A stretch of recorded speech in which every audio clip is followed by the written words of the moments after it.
안녕하세요, 여러분. 처음으로 이렇게 카메라 설치하고 이야기하는 영상으로 한번 찾아와 봤는데요. 그냥 제가 수다 떠는 거 좋아해가지고 여러분들이랑 좀 수다 떨어보고 싶어서 컨텐츠 한번 준비해봤어요. 오늘 할 얘기는 제가 무슨 얘기를 첫 번째로 해야 될까 좀 고민을 많이 해봤거든요. 근데 저랑 관련이 좀 많이 돼 있어야 제가 말하기 편할 것 같은 거예요. 그래서 오늘은 예민한 사람으로 살아남기에 대해서 이야기를 해보려고 합니다. 저는 꽤나 예민한 사람인데요. 사실 어렸을 때부터 제가 좀 예민한 사람이라는 걸 어렴풋이 알기는 했지만 제가 성인 되고 나서 심리 상담을 좀 꽤 오래 받았거든요.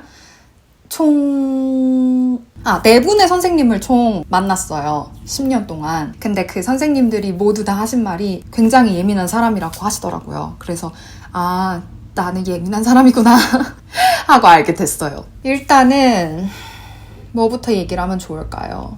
예민해서 힘들었던 점 먼저 이야기를 해볼까요? 사람에 따라서 예민한 분야들이 다 다르잖아요. 뭐 시각, 청각, 촉각, 미각, 사람 간의 관계, 기분 여러 가지가 있는데 저는 그 중에서도 후각, 소리, 청각, 시각 그리고 사람 간의 관계나 감정에 대해서도 좀 예민한 것 같아요.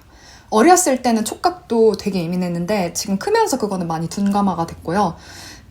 아직까지도 많이 예민한 걸 꼽아보자면 그 네 부분인 것 같아요. 그래서 일단 후각에 대해서 이야기를 해보자면 저는 저의 집, 저의 공간에서 제가 허락한 냄새, 내가 알고 있는 냄새가 아닌 냄새가 나면 그게 공격으로 느껴져요. 그 정도로 스트레스를 받아요. 만약에 제가 샴푸를 사러 갔어요. 제가 향을 맡아가지고 골랐어요. 그걸 집에 와서 써서 제 머리에서 그 냄새가 나요? 그럼 조금 괜찮아요. 새로운 샴푸를 쓰더라도. 근데 내가 고른 거 아니고 다른 사람이 써서 씻고 나왔다. 그러면 이제 저는 그 향이 갑자기 느껴졌을 때 확 긴장을 해요. 이게 뭐지? 무슨 냄새지? 하면서. 이게 좋은 냄새건 나쁜 냄새건 상관이 없이 좀 그렇게 되더라고요. 그래서 향나는 제품을 바꾸는 걸 별로 안 좋아해요. 일단 우선으로 향수는 안 쓰고요. 고양이들이 있기 때문에 향수 쓰기도 좀 그렇기도 하고 고양이들이 없다고 하더라도 향수 냄새가 저는 웬만한 건 다 너무 세게 느껴지거든요. 제가 유일하게 쓸 수 있는 향수 브랜드가 조말론? 그것도 진짜 살짝 한 펌프? 뿌리는 정도. 조말론은 되게 빨리 향이 날아간다 그러잖아요. 조금 시간 지나면 향이 없어진다고. 근데 저는 계속 그 향이 나요. 기분 탓인지는 모르겠지만. 그래서 결혼하고 나서 남편이 그 샴푸나 바디워시 같은 거에 떨어져서 사러 가잖아요. 근데 남편은 똑같은 걸 항상 쓰는 것보다 여러 가지 써보는 걸 좋아하거든요. 그래서 같이 사러 가서 저한테 향을 맡게 해줘요. 이거 어때? 하고. 고마워, 남편. 그리고 저는 그 침대를 이제 남편이랑 같이 쓰잖아요. 남편 자리, 제 자리가 정해져 있단 말이에요. 저희가 또 결혼한 지가 꽤 몇 년이 돼가지고 오래 써서 그런지 그 자리에 채취가 나요. 그러니까 남편은 잘 모르겠다 그러거든요. 저는 나거든요. 제 자리에선 제 냄새가 나고요. 그러니까 제 냄새가 제 냄새인지는 모르겠어요. 제가 아는 무언가의 냄새가 나고요. 남편 자리에서는 남편 채취가 나요. 근데 남편 채취가 저보다 센 편이란 말이에요. 그래서 남편이 제 자리에 눕는 게 저희 집에서는 금지가 되어 있어요. 남편이 누우면 남편 채취가 되기 때문에 제가 불안해져요. 이게 무슨 냄새지? 내 냄새가 아닌데? 그리고 이불도 보통 이렇게 쓰는 위치가 정해져 있잖아요. 그래서 남편이 쓰던 위치가 뭐 자다가 제 쪽으로 넘어왔다든지 뭐 다음날 제 쪽으로 넘어왔다든지 해가지고 제가 이렇게 덮었는데 그 냄새가 난다. 그러면은 이제 이불을 돌리고 할 정도로 예민하답니다. 이제 그런 거에 강박이 조금 심하게 있었어가지고 지금은 그걸 고쳐가는 과정 중에 있고요. 강박에 대한 거는 또 나중에 할 수 있으면 하도록 하고요. 오늘은 예민함에 대해서 이야기하기로 했으니까 아무튼 전 그 정도로 후각에 예민합니다. 그리고 자다가 남편 숨 냄새에 깨기도 했었어요. 초반에는. 지금은 좀 익숙해져서 괜찮은데 결혼 초반에는 남편 숨 냄새에 깼어요. 남편이 입냄새가 난다거나 뭐 그런 거 절대 아니거든요. 다 씻고 자요. 깨끗하게. 근데 자다가 그런 사람의 숨 냄새가 나요. 그럼 거기에 깨는 거예요. 네, 그래서 그것도 적응하는데 참 시간이 오래 걸렸고 지금은 제가 제 베개에다가 항상 수건을 올리고 자거든요. 핸드타월 이만한 걸 하나 올리고 그 다음 작은 손수건 사이즈를 하나 이렇게 눈 쪽 얼굴에 대고 자요. 그럼 이제 제가 선택한 세탁 세제의 향만 난단 말이에요. 그렇게 이겨냈어요. 그거를 이제 거의 하루 이틀에 한 번씩 갈고 새 걸로. 그러니까 좋더라고요. 피부에도 좋고. 그래서 한국에 살 때, 한국에서는 보통 대중교통을 많이 이용하잖아요. 수도권에 살면 더더욱이. 한국 살 때 대중교통 이용할 때 너무 힘들었어요. 그러니까 냄새가 나서 힘든 게 아니라 정말 다양한 여러 사람들이 타니까 여러 냄새가 섞이잖아요. 그게 힘들었어요. 너무 많은 냄새들이 나서. 많은 냄새들이 강하게 나니까 그냥 존재하는 것만으로 체력이 뚝뚝 깎이는 느낌? 나 뭐 하지도 않았는데 그냥 그 자리에 존재만 했는데 그냥 체력이 쭉 내려오는 느낌이었어요. 쉽지 않았어 진짜. 그리고 소리에도 꽤나 예민한 편인데요. 지금은 좀 많이 괜찮아졌어요. 제가 좀 다룰 수 있는 방법을 많이 알게 돼가지고. 특히나 요거 광고 아니고요. 뭐 이 채널에 광고가 들어올 리가 없잖아요. 저 아직 구독자 200명밖에 안 되는데 그치만 높아지면 혹시나 말씀드려요. 광고 아니고요. 루프라는 브랜드의 이어 플러그인데 이게 종류가 되게 많아요. 근데 저는 인게이지 2 플러스를 샀었네요. 이걸 끼게 되고 정말 많이 좋아졌어요.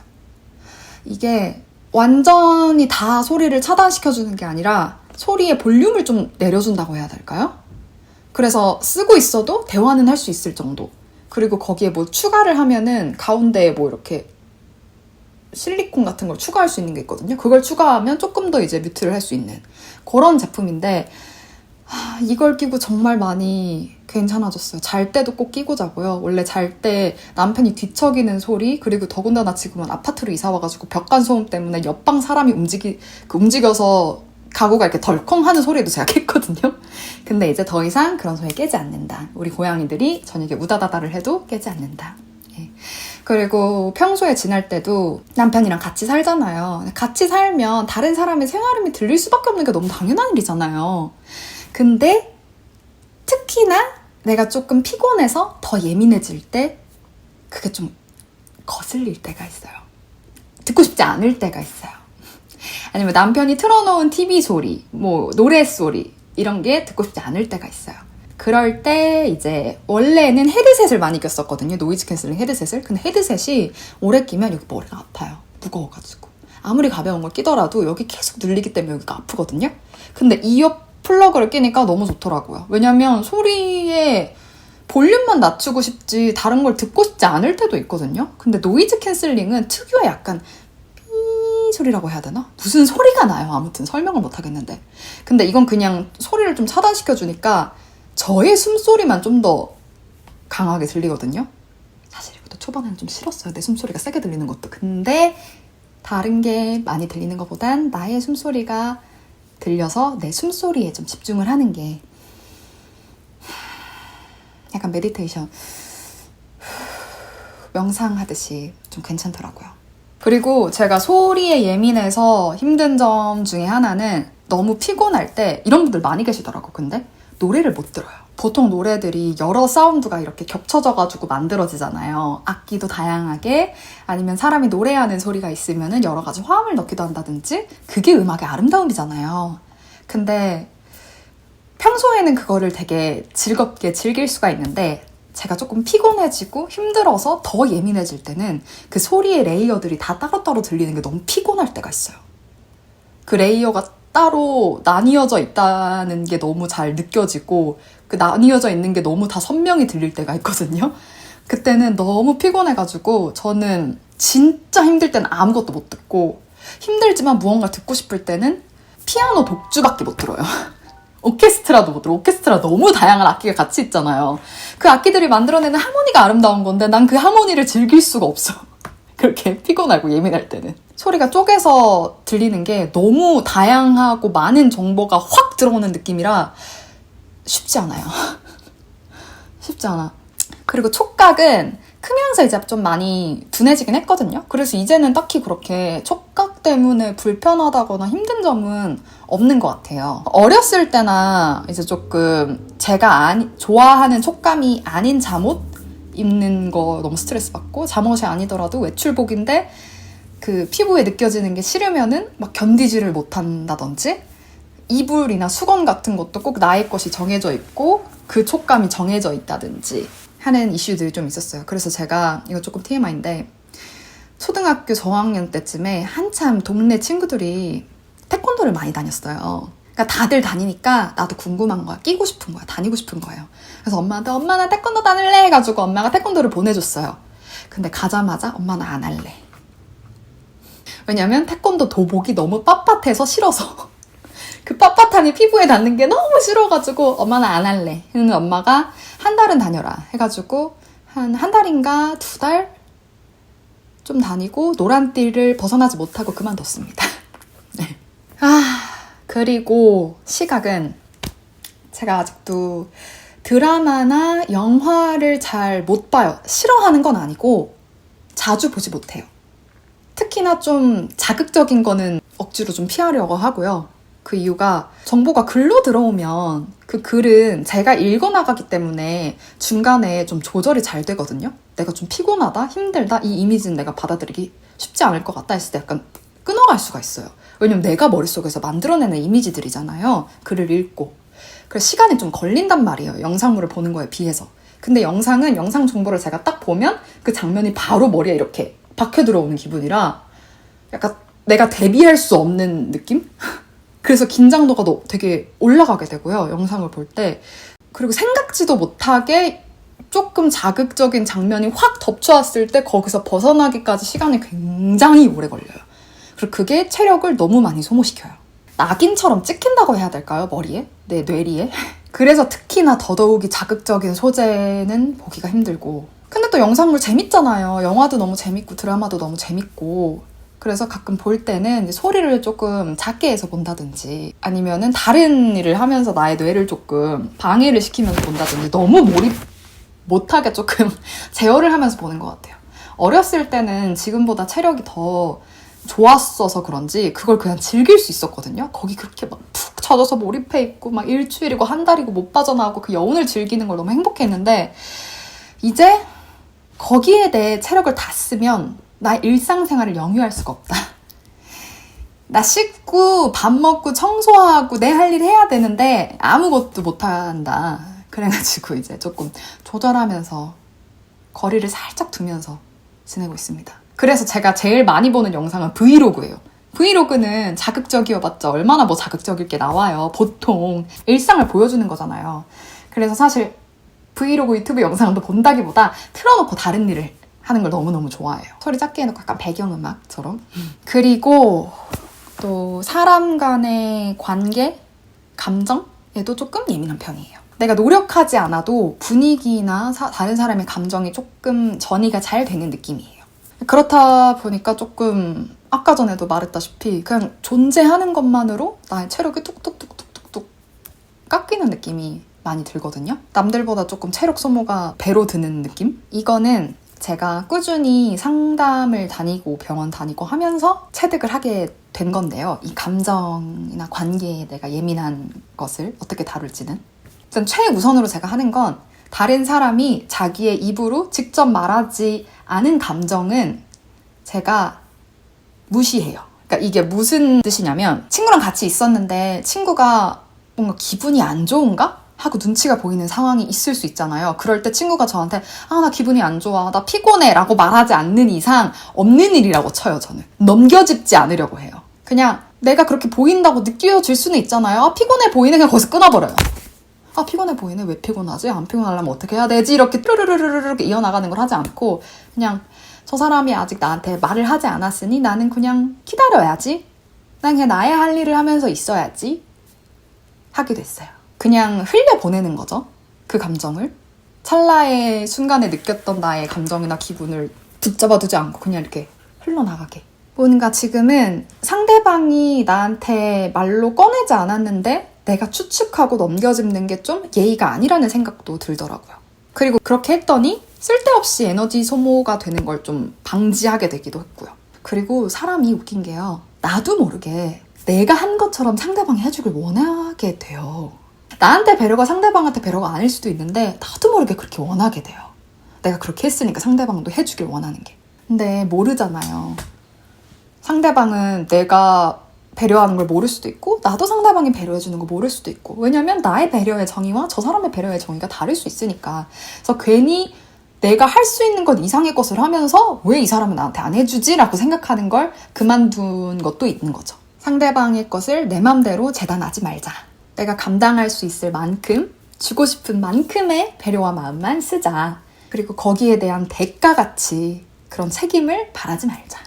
사실은 저도 안 될 때도 많은데 열심히 계속 노력하고 있어요. 노력하니까 전보다는 괜찮더라고요. 그리고 촉각, 후각, 소리 등등의 감각은 제가 느껴지는 거에서 끝내는 연습을 많이 했어요. 만약에 다른 냄새가 느껴져요. 내가 모르는 냄새 아니면 내가 싫어하는 냄새, 좀 강한 냄새가 느껴져. 그러면 아 냄새가 느껴지네 해서 끝내는 연습을 많이 했어요. 왜냐하면 보통 그런 냄새가 느껴지면 아 이게 뭐지? 싫어, 짜증나, 이게 무슨 일이야, 누가 이런 냄새를 뿌리고 다니는 거야, 막 이렇게 여러 가지 감정이 연계가 되잖아요. 근데 거기에서 체력 소모가 진짜 많이 되거든요. 그래서 그게 느껴져? 그럼 아 느껴지네 해서 착 잘라버려야 돼요. 그래서 그만해야 돼. 그 생각 그만해야 돼. 왜냐면 내가 느껴지는 것까지 거부할 순 없어요. 내가 느꼈는데 어떻게 내 몸이 그렇게 느꼈는데 아니 안 느꼈는데 할 순 없잖아요. 느꼈으면 거기서 끝내는 거예요. 특히 소리는 아까 말씀드렸다시피 이어플러그나 헤드셋 같은 걸로 진짜 많이 이겨낼 수 있었고요. 냄새는 또 제가 한국에서 한참 지하철 타고 그럴 때는 작은 손수건이나 아니면 제 옷이나 이런 냄새를 이렇게 좀 막고 있기도 하고 그랬어요. 너무 힘들 때는. 근데 이거 도움이 꽤 되더라고요. 이렇게 주저리 제가 어느 부분에서 예민하고 그 예민한 부분을 어떻게 이겨내고 있는지, 어떻게 제가 살아가고 있는지에 대해서 좀 이야기를 해봤는데요. 쉬지 않고 지금 24분이나 떠들었네요. 편집이 어떻게 나올지 모르겠어요. 제가 편집을 어떻게 할 수 있을지 말이 너무 많아가지고 여러분 어떻게 재밌게 봤는지도 모르겠네요. 제가 이 영상을 찍게 된 이유는 저라는 사람은 이렇게 살아가고 있어요 라고 말하고 싶은 것도 있고, 그리고 분명히 세상에 뭐 나보다 예민한 사람, 나만큼 예민한 사람, 아무튼 예민한 사람은 되게 많을 텐데 그 사람들은 어떻게 살아가고 있나? 되게 궁금하기도 했고요. 다들 자기만의 방법 찾아가지고 살아가고 있을 텐데 이제 그걸 조금 놔두면 좋지 않을까. 저는 이렇게 살고 있어요. 여러분들은 어떻게 살고 계시나요? 하고 서로 팁도 좀 나누고 하면 뭐 좋지 않겠느냐 하는 마음으로 영상을 찍어봤어요. 뭐 물론 수다를 떨고 싶었던 마음도 있고요. 그리고 제가 이 영상을 찍고 싶다고 저희 상담 선생님한테 말씀을 드렸더니 선생님이 영상에 이 말을 꼭 넣어달라고 하셨어요. 어떤 말이냐면 예민함은 짐이나 없어져야 될 것이 아니라 재능이라고. 아무것도 느낄 수 없는 사람보단 더 많이 느낄 수 있는 사람이 풍부한 인생을 살 수 있는 거라고. 그러니까 자책하지 말고 잘 관리하면서 살아가 보자고. 이 말을 꼭 해달라고 하셨어요. 저 말고도 이제 다른 여러 예민한 사람들이 조금 힘들어하는 부분들이 뭐 비슷비슷하기 때문에 이 말을 꼭 나눴으면 좋겠다고 하시더라고요. 여러분도 그 말을 꼭 생각해 주셨으면 좋겠어요. 물론 저도 아직 나의 예민함을 완벽히 컨트롤하면서 살아가고 있다, 뭐 이렇게는 말은 못하지만요. 그리고 나의 예민함을 난 싫어하지 않는다 라고 당당히 말하기도 조금 힘들지만 그러지 않으려고 열심히 노력하고 있어요. 어쨌든 이것도 그냥 나의 한 부분이고 내가 가진 부분이고 이거 뭐 잘라내고 떼어낼 수도 없는 건데 내가 관리하면서 나랑 같이 잘 나아가야지 하는 마음으로 살고 있습니다. 그러니 우리 좀 예민한 사람들 잘 관리하면서 다듬어가면서 살아봐요. 아셨죠? 화이팅이라고요. 좀 예민하면 어때? 내가 좀 예민한 거 잘 관리하면서 살아가면 되지. 괜찮아요. 제가 준비한 말은 여기까지고요. 더 이상은 뭐 생각나는 말이 없네요. 하고 싶은 말 다 했나봐요. 부디 영상 재밌게 봐주셨으면 하고 또 자기의 경험담 같은 거나 공유해주고 싶은 팁 있으시다면 공유해주시면 너무너무 감사하겠습니다. 전 또 다음에 또 다른 수다 떠는 영상이나 브이로그 영상으로 찾아오도록 할게요. 봐주셔서 감사합니다. 안녕히 가세요. 좋은 하루 보내세요. 안녕.